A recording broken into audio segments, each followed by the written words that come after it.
You think you're kind, but what you call kindness is usually just exposure. You give too much, you explain too much, you forgive too fast. You keep showing up with a smile while quietly bleeding leverage. And every time you do, someone marks you as safe to exploit. The co-worker who forgets to credit you. The friend who only calls when they need something. The relative who praises you in public and drains you in private. You're not being rewarded for your heart. You're being harvested for it. In this world, goodness without strategy isn't virtue, it's a liability. You weren't taught this part.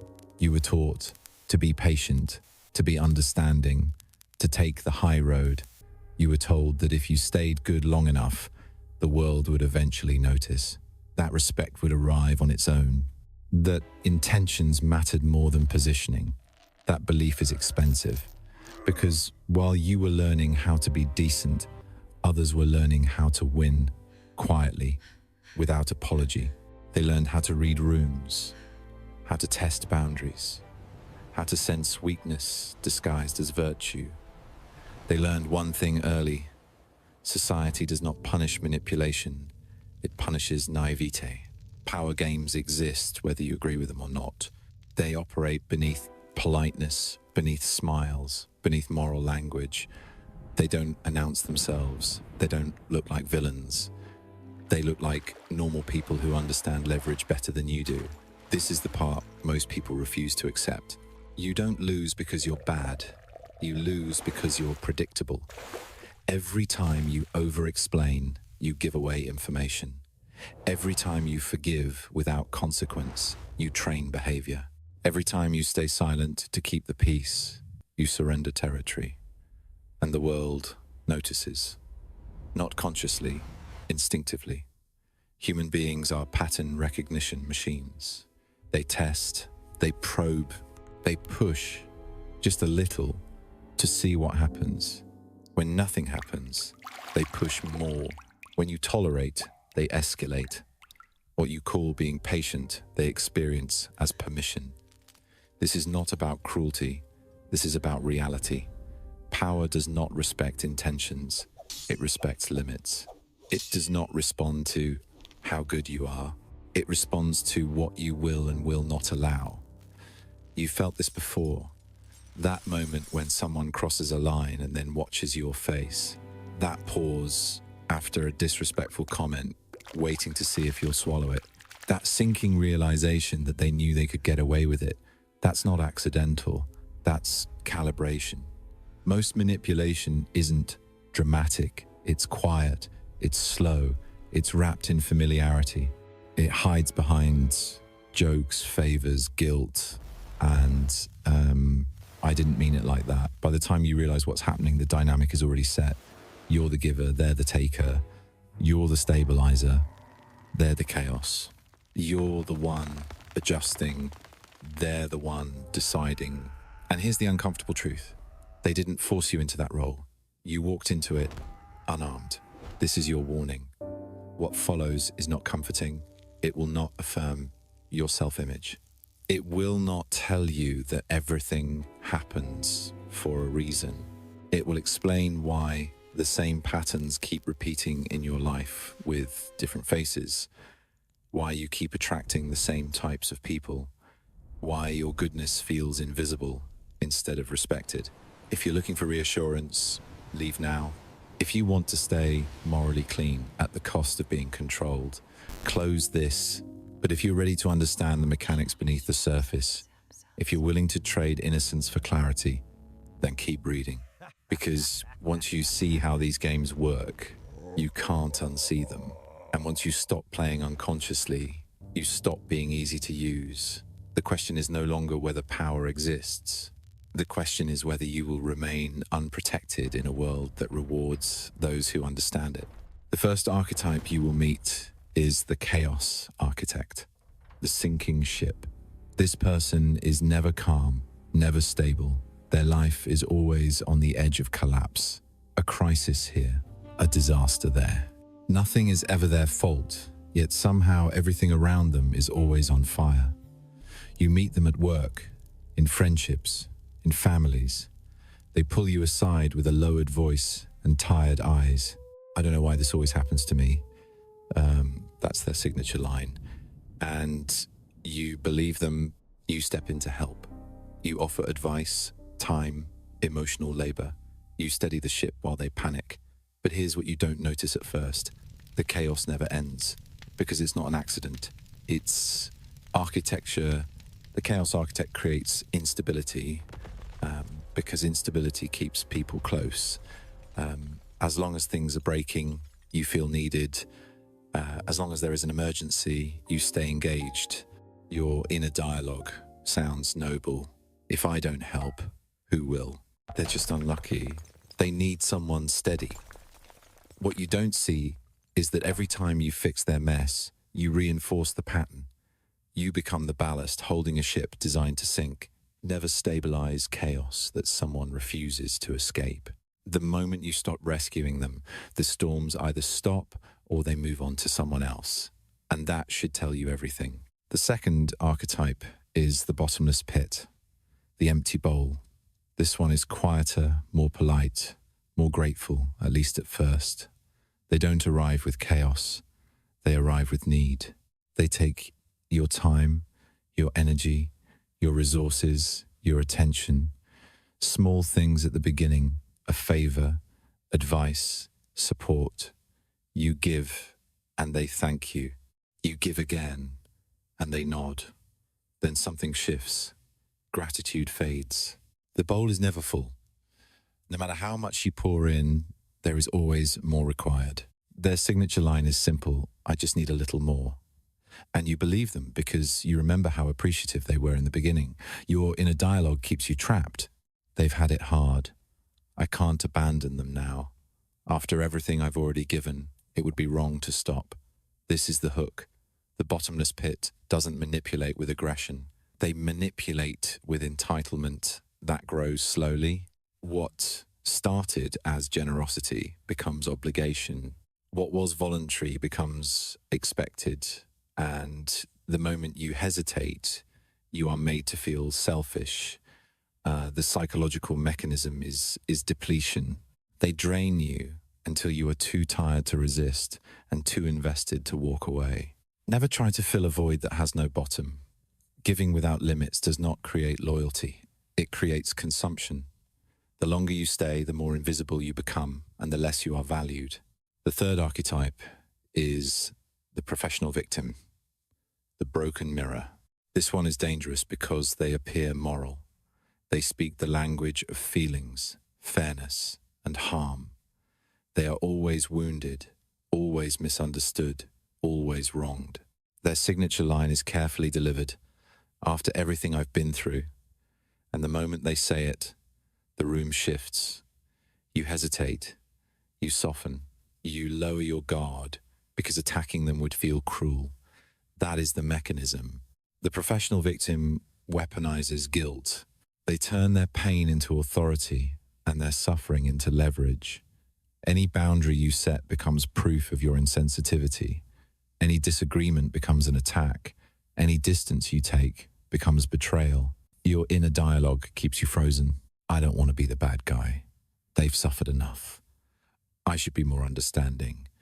And while you're busy managing their emotions, they quietly control your behavior. You apologize when you've done nothing wrong. You explain yourself when no explanation is owed. You stay silent to avoid triggering another collapse. The broken mirror works because it reflects your morality back at you and uses it as a leash. Never negotiate with someone who turns their wounds into weapons. Compassion without boundaries becomes submission, and submission is never respected. The fourth archetype is the arrogant fool, the cracked crown. This one doesn't look weak. They look confident, loud, certain. They speak in absolutes. They interrupt. They dismiss nuance. They believe their opinions are facts and their experience is universal. Their signature line is always some version of, I know how this works. And the moment you challenge them, they don't listen. They escalate. They turn every discussion into a battlefield where winning matters more than truth. The psychological mechanism here is frame domination. The arrogant fool drags you into endless arguments because arguments exhaust you. They flood the conversation with certainty until you begin to doubt your own clarity. Your inner dialogue betrays you. Maybe I'm overthinking. It's not worth the fight. I'll just let it go. And that's exactly what they want. Every time you engage, you legitimize their frame. Every time you try to prove them wrong, you give them relevance. They don't need to be right. They only need you to keep responding. Over time, you begin to adjust your words around them. You choose silence, not from strength, but from fatigue. And fatigue is control. Never wrestle with certainty that refuses reality. Disengagement is not weakness when the opponent feeds on attention. The moment you stop playing their game, the crown collapses on its own. The fifth archetype is the scorpion, the sting. This one is simple and lethal. They betray you, apologize, and then do it again. There is no confusion here, only denial. Their signature line is always the same, dressed in different words. That's just how I am. They hurt you and then normalize it. They cross lines and call it honesty. They break trust and call it mistakes.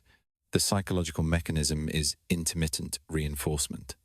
Sometimes they are warm, sometimes they are cruel. That unpredictability keeps you hooked. Your inner dialogue becomes a negotiation with reality. They didn't mean it, they're damaged.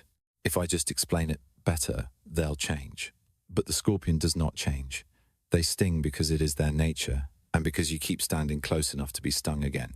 Each betrayal tests how much damage you will tolerate. Each forgiveness teaches them how far they can go. Never expect loyalty from someone who has already shown you their nature. The first thing is information. The second is consent. Now understand this. These archetypes survive for one reason: emotional access. They only have power as long as they can reach inside you and pull a reaction. Remove that access and they collapse. This is where counterplay begins. The first technique is grey rock. You become dull, flat, uninteresting, short answers, no emotion, no stories, no fuel. In a 10-second scene, they provoke you and you give them nothing. No defense, no explanation. Why it works is simple. Manipulators need emotional feedback to steer you. When they get none, they lose direction and interest. The second technique is agree and amplify. You don't argue, you don't defend. You calmly agree and exaggerate their claim until it becomes absurd. They say you're selfish. You nod and say, maybe I am. The tension dies instantly. Why it works is because it removes the conflict they were trying to create. There is nothing to fight when you don't resist. The third technique is the mirror of silence. Calm, eye contact, no words, no reaction. You let the silence stretch. In 10 seconds, most manipulators start talking. They fill the space. They reveal themselves. Why it works is because silence forces projection. They expose their intent while you remain unreadable. This is how you reclaim frame control, not by dominance, by withdrawal. Because when emotional leverage disappears, manipulation has nowhere to land.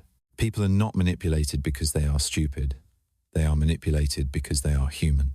The need for approval is older than logic. From childhood, you were conditioned to equate acceptance with safety. Smile and you belong. Agree and you're loved. Resist and you risk abandonment. That wiring never fully leaves.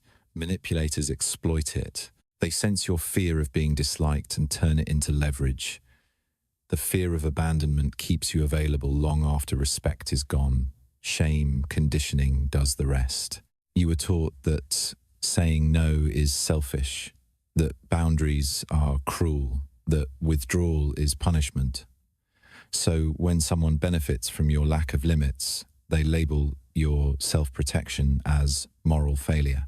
And you hesitate, not because you are wrong, but because you were trained to doubt yourself. Then there is hope, the most dangerous drug of all. Hope that they will change. Hope that if you explain it one more time, they will finally understand. hope that your patience will be rewarded. Hope keeps people trapped in dynamics that reason would have ended long ago. This is why manipulation persists, not because manipulators are powerful, but because most people refuse to accept what they are seeing. Reality is uncomfortable. It demands action, and action risks loss. Boundaries feel cruel only to those who profit from your lack of them. When you stop explaining, stop rescuing, stop reacting, the illusion breaks. People reveal who they are when access is removed. Some disappear, some get angry, some try harder. None of that is your responsibility. The consequence of clarity is solitude at first, then stability. You lose those who fed on you, and you keep those who respect limits. This is the price of autonomy. You can pay it now with intention, or later through exhaustion. The court has heard enough. The evidence is everywhere in your life. The verdict is simple. Without boundaries, goodness is not virtue. It is vulnerability waiting to be exploited. Weakness and mercy are not the same thing, but the world will convince you they are if it benefits from your confusion. Weakness is giving without leverage. Mercy is restraint backed by strength. One invites contempt. The other commands respect. The problem is that most people try to be good before they are strong. They offer kindness without teeth and call it virtue. It isn't. It's exposure. Strength must come first because strength is what makes choice real. When you have no power to withdraw, your generosity is not generosity, it's obligation. When you cannot walk away, your patience is not patience, it's fear. Controlled virtue is the only virtue that survives contact with reality. It means you help because you choose to, not because you're cornered by guilt. It means you listen without surrendering authority. It means you forgive without reopening access. You don't need to dominate others. You don't need to crush anyone.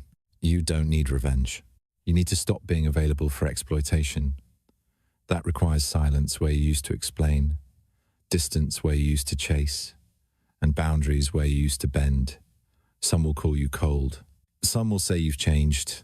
They are right. You've stopped bleeding for people who never intended to heal. You've stopped negotiating with those who only understood force disguised as consequence. Strength will cost you approval, but it will buy you peace. And peace is the foundation of power. In a world of predators, goodness without teeth is a liability.